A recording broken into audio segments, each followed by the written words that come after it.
잠언 3장 27절에서 35절입니다. 성경이 복음서나 성경 전체에서 이해하고 있는 포인트가 하나 있는데 뭐냐면 다른 사람을 판단하라? 하지 말라. 하지 말라. 그러니까 다른 사람 판단하는 거 굉장히 조심스럽게 다룹니다, 성경은.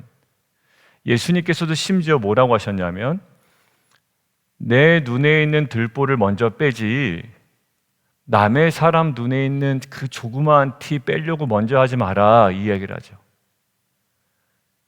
그러니까 이러쿵저러쿵 하기 전에 먼저 좀 자신을 돌아봐라, 이런 뉘앙스가 성경에 훨씬 많아요. 자, 그런데 오늘 본문을 묵상하다 보면 어떤 전제가 우리에게 있어야 되냐면 나름대로 사람을 판단해야 된다라는 전제가 깔려 있어요. 왜냐하면 31절 한번 보십시오. 포악한 자를 뭐 하지 말라고요? 부러워하지 말라라는 거예요. 그럼 저 사람이 포악한 자야 라는 판단이 제게 어느 정도 있어야 된다고요.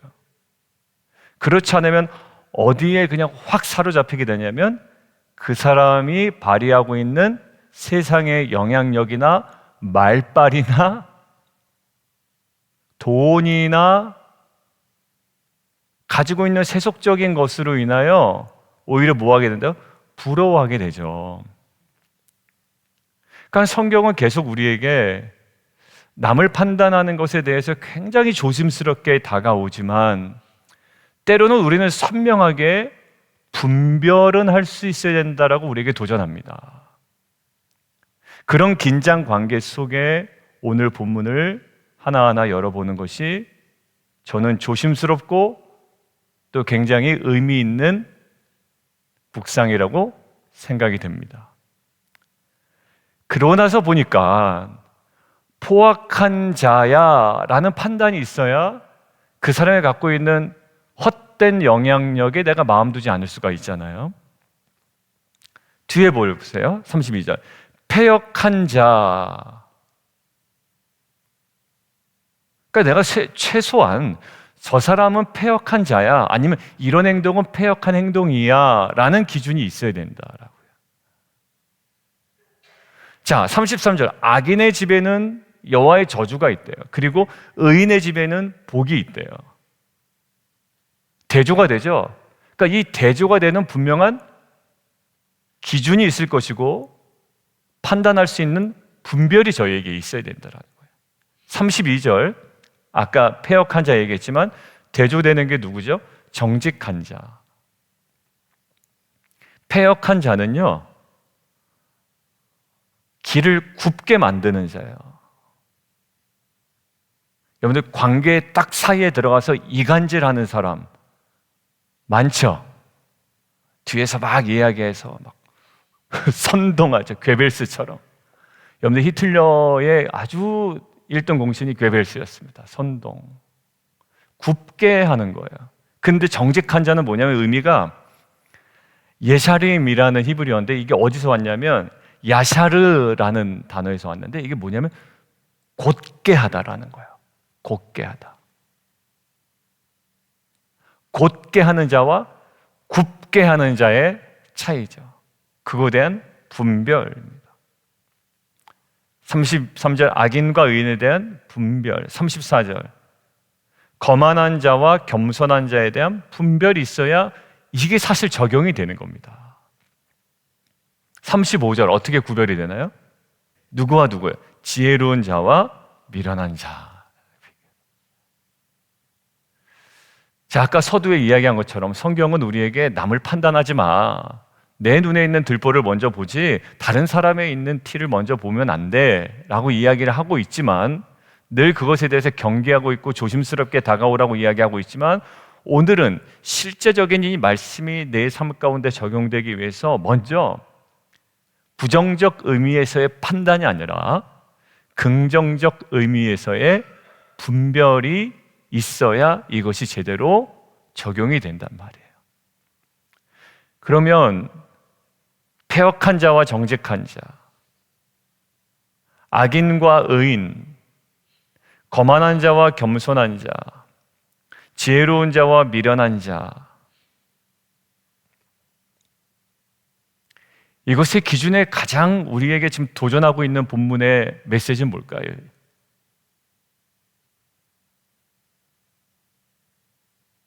자, 거기에요, 공통적인 단어가 나와요.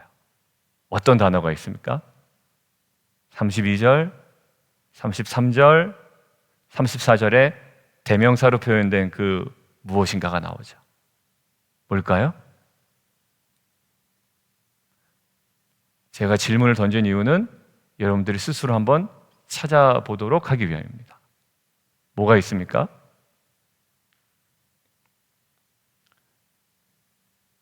패역한 자는 나쁜 놈이야, 이게 아니라 지금 어디에 초점을 두고 잠언이 이야기하고 있죠? 여호와께서 미워하셔. 근데 정직한 자, 곱게 하는 자는요, 그의 교통하심이 있어. 교통하심이라는 건 비밀을 나눈다라는 거예요. 비밀을 나누는. 33절은요, 여호와의 저주가 있어. 근데 의인의 집에는 여호와의 복이 있어. 34절, 거만한 자는 여호와께서 비웃으셔. 그런데 겸손한 자에게는 여호와께서 은혜를 베푸셔. 다 무엇과 지금 관계? 여호와 하나님과 관련 있죠. 나의 느낌이 어떠냐 보다 더 중요한 건 뭐냐면 여호와 하나님께서 어떻게 보고 계시지라는 거예요. 여러분들, 분별이라는 것을 잠언은 지금 이 분별의 지혜를 우리의 시선을 어디다 두기를 원해요? 하나님의 바라봄에 두기를 원하는 거예요. 죄가 무엇입니까? 사람들은 좋다고 하는데 하나님 보시기에 그것은 죄가 됩니다. 그러면 죄입니다.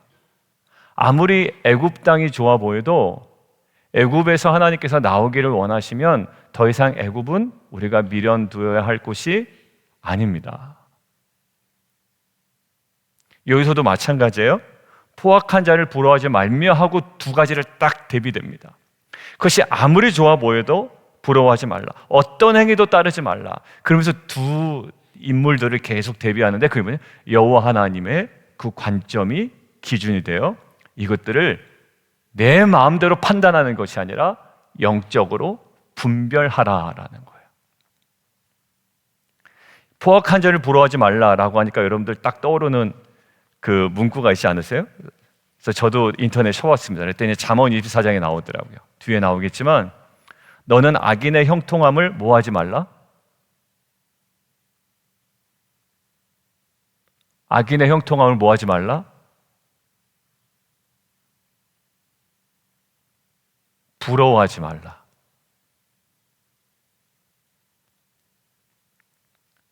두 개가 굉장히 대비됩니다. 형통함이라는 물리적인 어떤 요소가 하나 있고요, 악인이라는 존재적인 요소가 있습니다. 다시 말씀드려요. 형통함이라는 어떤 물리적인 요소가 있어요. 그것이 소유가 될 수도 있고 높음도 될 수가 있습니다. 오늘 35절에 보면 영달함이라고 나와 있잖아요. 그게 어떤 사람의 지위와 신분이 높아지는 것을 이야기합니다.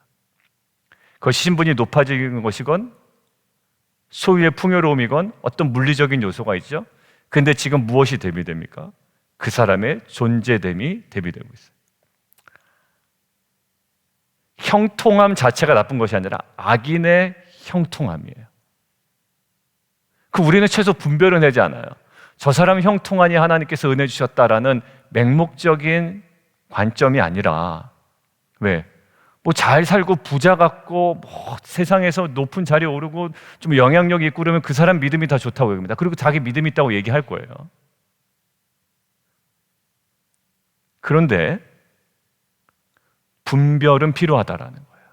그래야 이것이 악인의 형통함인지 의인의 형통함인지를 분별하여 악인의 형통함은 뭐하라? 부러워하지 말며 잠언 24장 1절 그와 함께 있으려고도 하지 말아라. 있다 보면 물들어요.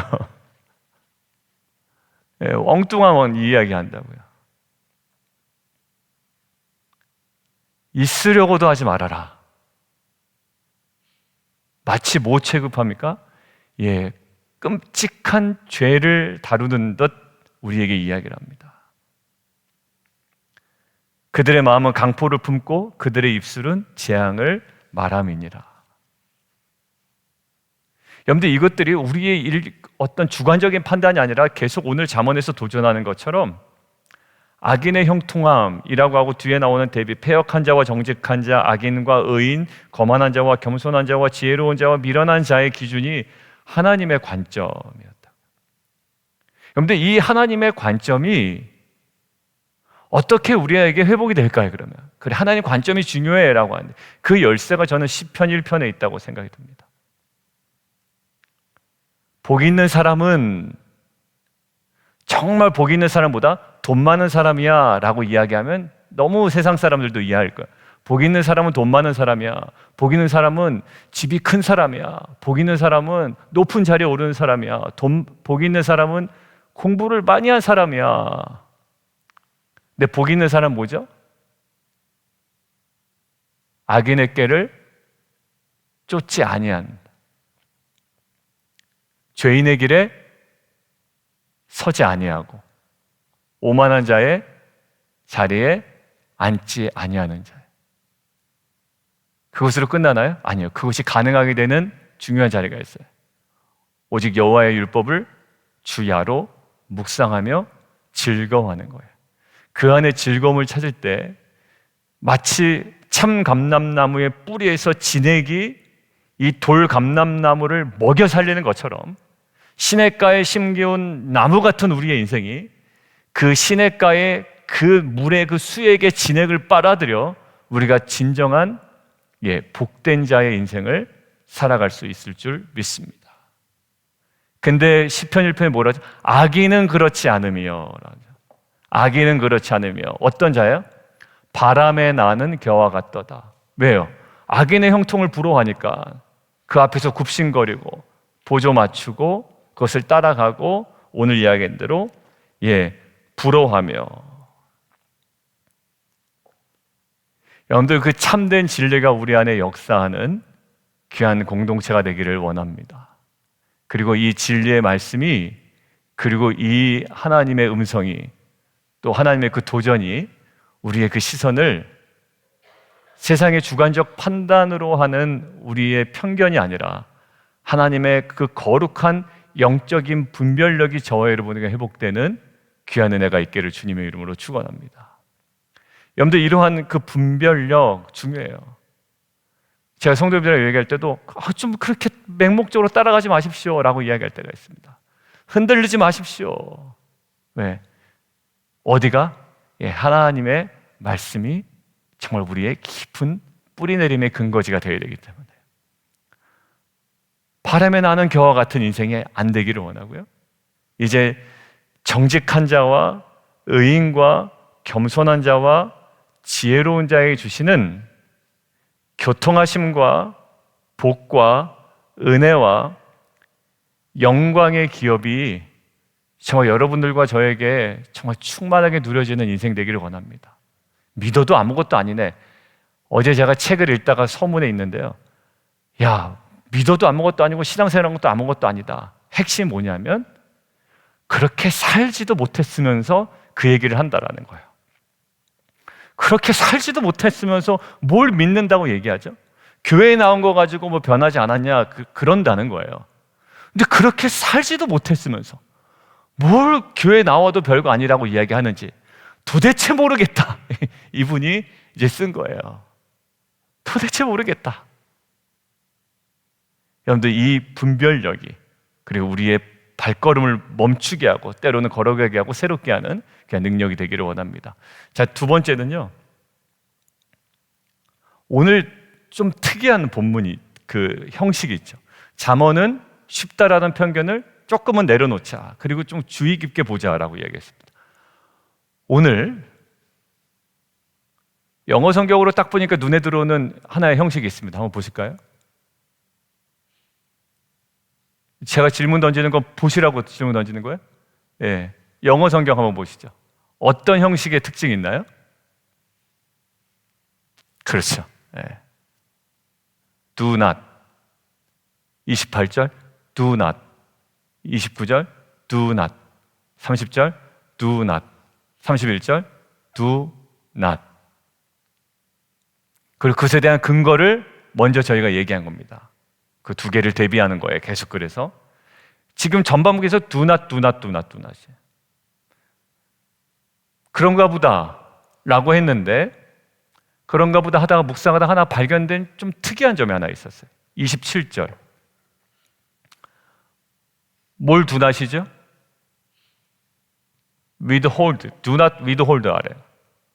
그러니까 withhold 하지 말라라는 거죠. 자, 그러면 이거를 우리가 이렇게 표현하는 게 좀 더 쉽지 않을까요? 내 손이 선을 베풀림이 있거든 마땅히 받을 자에게 뭐하라? 베풀어라.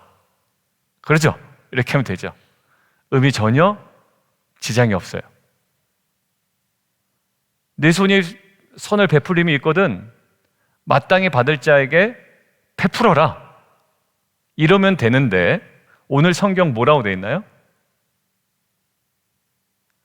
베풀어라가 아니라 베풀기를 아끼지 말라. 어디에 초점이 있어요? 아끼고 싶은 우리의 본성을 탁 꼬집죠. 그래, 베풀어야지 라고 적용할 수가 없단 말입니다. 지금 이 잠언 본문은 어디를 지금 타겟하고 있습니까? 베푸는 거 뭐 누가 좋은 거 모르며 그게 선행인지 모르며 그렇게 하면 사람들이 다 좋아하고 인정하는지 왜 모르겠습니까? 그런데 베풀기를 아끼고 싶은 마음에 우리의 본성을 탁 찔러요. 두 번째 어디를 찌르냐면 마땅히 받을 자에게. 어떤 자일까요? 세번역을 보면 연약한 자로 나와 있습니다. 누구한테 베풀죠? 근데 보통? 아시겠죠? 제가 구체적으로 얘기 안 해도 누구한테 베풉니까? 예, 나에게 유리한 사람한테 베풉니다. 내가 영향력을 베풀 수 있는, 내 영향력으로 딱 붙잡을 수 있는 사람한테 베풉니다. 딱 먹여놓으면 말한다 못한다? 못한다. 예전에 참 듣기 싫었던 말이지만 인정할 수밖에 없는 말이죠. 먹은 자는 말을 못한다. 받은 자도 못한다. 여러분들 이게 뭐냐면 그때 우리 남성지기 할 때 장로님이 나눠주셨나 우리 참 많이 도움을 받았대요. 근데 이제 갚는 방법이 그 사람한테 다시 갚는 거는 세상적인 방법이고 이제 정말 다른 어려운 사람한테 내가 그 대상한테 갚는 게 실제로 사랑을 실천하는 방법인 것 같다라고 말씀을 하시더라고요. 맞아요. 내가 받았으니 그래 나도 주고 끼리끼리 뭐 하나 뭐 정당 하나 만들 겁니까? 그렇지 않죠. 정말 연약한 자에게 마땅히 받을 자에게 오히려 더 아끼게 되고요. 내가 좀 마음 맞는 사람한테 베푸는 거는 아끼지 않습니다. 사실. 마땅히 받을 자, 연약한 자에게 뭐하는? 아끼지 말아라. 왜냐하면 아끼고 싶은 우리의 죄성이 있기 때문이에요. 28절 또 특이해요. 내게 있거든 이웃에게 이르기를 갔다가 다시 오라 내일 주겠노라 하지 말며 이렇게 돼 있죠. 근데 이거 좀 이야기하면 내게 있거든 이웃에게 오라고 그래라 바로 줘라 이렇게 얘기하면 되잖아요. 근데 뭐 하지 말며? 그렇게 말하지 말며 알 토마르라고 하는데 말하지 말아라. 이상하죠? 있거든 말하지 말아라. 그럼 뭘 말하지 말아라? 내일 주겠다고 말하지 말아라. 뭘 하지? 미루고 싶은 마음이에요. 저는 이 두 가지를 묵상하는데요. 다른 것들은 굉장히 뭐 평안히 살거든 꾀하지 말아라, 더불어 다투지 말아라 이건 그 말 자체로 의미가 있다고요. 그죠? 다투지 말아라, 그를 해하려고 하지 말아라 뭐 이런 거는. 근데 이건 뭐냐면 미루지 말아라 앞에는 아끼지 말아라. 오히려 그거에 반대되는 더 궁극적인 동사가 있는데 그 궁극적인 행위를 하지 못하게 하는 숨겨져 있는 우리의 내면의 동기를 지적하는 듯한 느낌을 받았습니다. 내가 내 마음에 맞는 사람한테는 베푸는데 왜 정작 섬겨야 될 사람들은 정말 섬기지 못하는가? 왜 아끼고 있는가? 우리의 사실 죄성이거든요. 오늘 도와줄 수 있거든요. 근데 내일 와라. 그렇다고 안 도와주는 것도 아니고 뜨뜻미지근합니다. 미룹니다. 지연시킵니다. 이게 죄성이에요. 그러다 보니까 이것이 남을 도와주고 섬기는 데서의 죄성뿐만 아니라 우리가 마땅히 해야 될 일, 관계에 있어서의 선행뿐만 아니라 우리가 사명에 있어서도 마찬가지더라고요. 아껴요. 뭐 설교 때 적절한 표현은 아니겠지만 우리 보통 얘기할 때 아끼다가 뭐 된다? 예, 똥 된다. 뭐 이런 얘기 많이 하잖아요. 아낍니다. 왜 아끼는지도 모르고 아낍니다. 정작 발현해야 될 때 발현시키지 못합니다. 근데 이 아낌 없었던 모습이 어디서 생각이 됐냐면 아낌 없었던 모습이 십자가에 있었더라고요. 요거 안 되는데 요거 피 조금 이런 게 아니라 아낌 없었던 것에 능력이 나타나요. 예수님 그럼 빼고 얘기해 볼까요? 사도 바울이었어요. 자기의 시간과 재정과 어떻게 보면 삶 전체에 아낌이 없었죠. 예수님을 진정으로 만난다. 그리고 28절 보면 내일 주겠다 그러지 않았습니다. 오늘 있는 자리면 막 선포하고 다닙니다. 내일이 마치 없는 사람처럼 미루지 않습니다. 여러분들 남성들하고도 이것도 나눈 것 같아요. 남성들의 이야기 나누는데 제일 여러분들 갈등이 언제 생긴지 아세요? 해야 할 일을 항상 미룰 때 갈등이 계속 생깁니다. 마음에. 이건 어쩔 수 없어요. 근데 그것이 막 유튜브가 나를 가로막고 있고 나의 엉뚱한 습관이 나를 가로막고 있으면 해야 하는데 못하는 일들 때문에 마음은 더 무거워진다. 그래서 도파민 얘기 요즘 많이 나오죠. 뭘 먼저 하라? 고통스러운 일을 먼저 하라고 얘기하잖아요. 미루지 말아라. 오늘 말씀 마무리합니다. 베풀어라, 오늘 줘라 라기보다 그것들을 가로막고 있는 두 가지를 초점을 하고 있습니다. 아끼고 싶은 마음이에요. 대상을 내가 선별하고 싶은 마음, 그리고 미루고 싶은 마음. 그 본성이 오히려 더 나은 선으로 나아가는데 나를 붙잡고 있는 가장 파괴력 있는 요소라고 이야기합니다. 오늘 이 모든 것들이 앞에 거와 뒤에 거와 연관되어서 주의 말씀을 온전히 묵상하며 나아갈 때 그것이 우리에게 참된 지혜가 되어 분별할 뿐만 아니라 미루지 아니하고 아끼지 아니하고 정말 주님의 부르심에 온전히 헌신할 수 있는 공동체로 우리가 세워질 줄 믿습니다.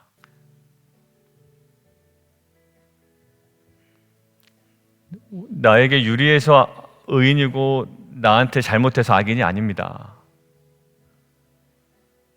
나한테 버르장머리 없이 행동해서 거만한 자가 아니고 나한테 굽신굽신거린다고 겸손한 자가 아닙니다.